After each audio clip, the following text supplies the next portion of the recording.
One of the clearest biblical reasons why there are no apostles or prophets in the church today is that the role was foundational.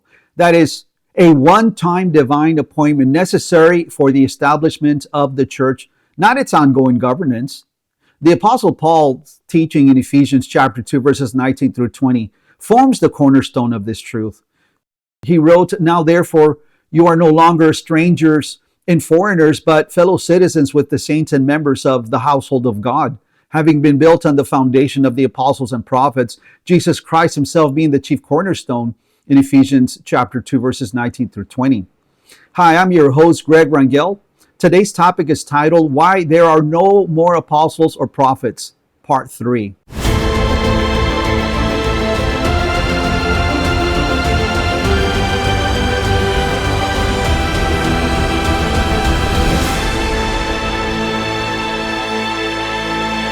This passage provides both the theological and architectural imagery to understand the nature and limitation of their offices.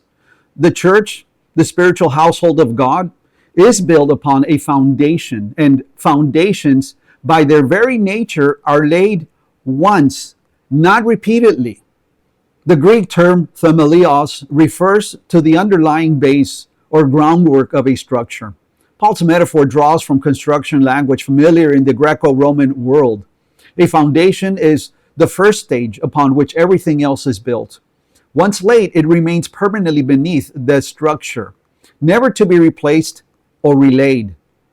The church continues to be built upon this completed foundation, meaning that the work of the apostles and prophets was once for all completed during the first century.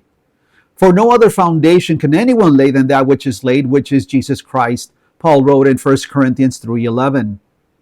This verse underscores that Jesus Christ himself is the chief cornerstone, the essential alignment and stability of the foundation.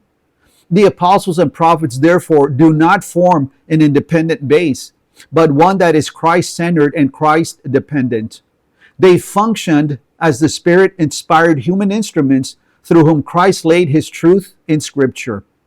As previously shown, Acts chapter 1, verses 21 and 22 restricts apostleship to those who personally saw the resurrected Christ.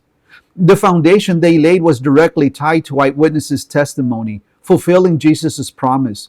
"And you also will bear witness because you have been with me from the beginning," he said in John 15, verse 27.